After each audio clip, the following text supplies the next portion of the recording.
Hello India. यार मैंने ना कल एक वीडियो डाला था। मैं आज एक फाइनेंस के टॉपिक पे एक वीडियो बनाता हूँ।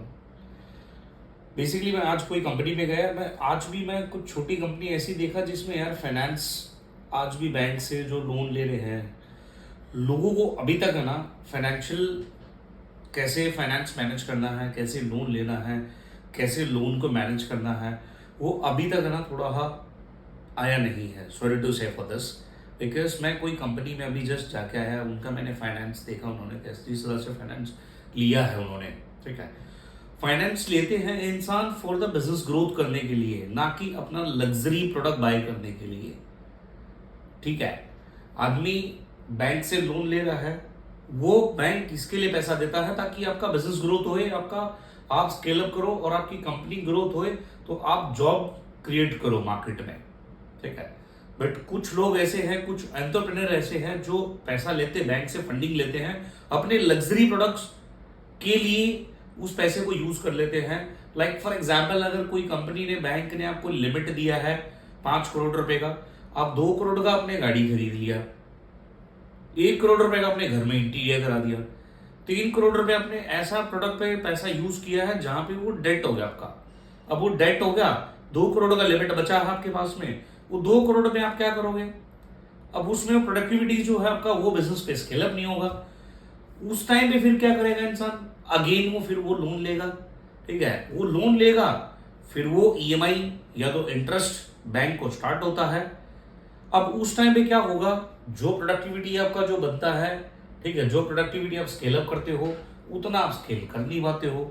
रीजन, बिकॉज आपके मल्टीपल लोन हो गए आपके।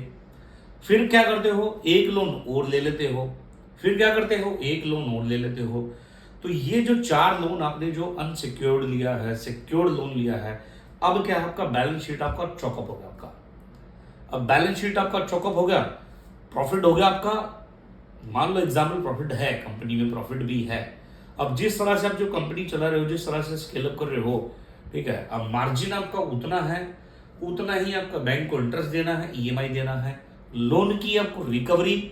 आप सोचते हो मैं जल्दी से जल्दी लोन को बंद करूंगा, I want to close my loan for the very few months, but it can't be possible because आपने 3 करोड़ रुपया आपने कहीं ना कहीं जो यूज किया है।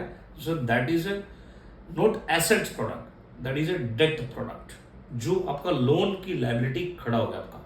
ठीक है, अब उस टाइम पे क्या होता है? जो बिजनेस आपको ग्रोथ करना चाहिए वो परसेंटेज में ग्रोथ नहीं करते हो। आप ऑफिस आते हो, आप पूरा महीना काम करते हो, कुछ डेज ऐसे हैं जहां पे आप अपना फाइनेंस ही मैनेज करते रहते हो कि मैं पैसा अरेंज कैसे करूं, पैसा अरेंज कैसे करूं, पैसा अरेंज कैसे करूं। उस टाइम पे क्या होता है? आपका फोकस है ना बिजनेस से दूर जाता है। तो ये क्या होती है? ये बिजनेस की ना जो टिक्स है, आप कोई भी लीगल एडवाइजर, कोई भी फाइनेंशियल काउंसलर आपकी कंपनी में, या आप किसी को भी कंसल्टिंग करके ले सकते हो। किसी से भी जब आपको लोन की, फाइनेंस की रिक्वायरमेंट है, तो आप किसी से भी कंसल्ट करो कि मुझे पैसे की रिक्वायरमेंट है। फाइनेंसर आपको हमेशा, जो कंसल्टिंग वाला पर्सन है, वो हमेशा ही आपको गाइड करेगा how to take a finance and how to use the funding. आज की डेट में जो लग्जरी प्रोडक्ट जो हम लोग ले रहे हैं वो डेटी है। कितना भी आप जो पैसा ले रहे हो बैंक से, अगर हम लोग उसको लग्जरी प्रोडक्ट में यूज कर रहे हैं, वो डेट खड़ा हो जाएगा आपका, और कंपनी का उतने लेवल पे स्केल अप नहीं कर पाता। फर्स्ट आप अपना चूज करो कि भाई मुझे बिजनेस स्केल अप करना है। जो मैं बैंक से पैसा ले रहा हूँ, एनबीएफसी से पैसा ले रहा हूँ, फिनटेक से पैसा ले रहा हूँ, या मैं कोई लाइन ऑफ क्रेडिट ले रहा हूँ, so entire money I will use for the scale up.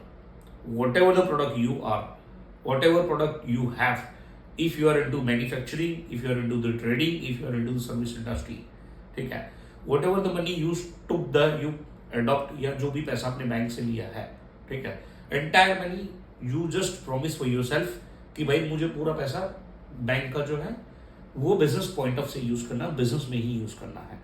Business scale up होगा, 100% आपका ग्रोथ होगा। अब जो लोग जो ये जो चक्रव्यूह में जो फंसे पड़े हैं, अब क्या होगा? वो स्लोली वो पैसा आते रहेगा, आपका प्रॉफिट मार्जिन कम होते रहेगा। अब प्रॉफिट मार्जिन कम होगा तो लोग क्या है, आप बोलोगे मैं, फिर वो एंड में क्या आता है? ले ऑफ का न्यूज आता है। तो बेस्ट यही है, आप किसी से कंसल्ट करो कंसल्ट करके आप अपना फंडिंग लो, क्योंकि उसको एक्सपीरियंस है फंड कराने का, उसको एक्सपीरियंस है। आप अपना बिजनेस पे फोकस करो, वो आपको फंड दिलाने में फोकस करेगा और कांस्टेंट आपको कंटिन्यू आपको फंडिंग देगा। उसको पता है कि भाई कैसे पैसा मैनेज करना है, तो इससे बिजनेस भी ग्रोथ होगा, आप भी ग्रोथ होगे और जॉब क्रिएट करोगे।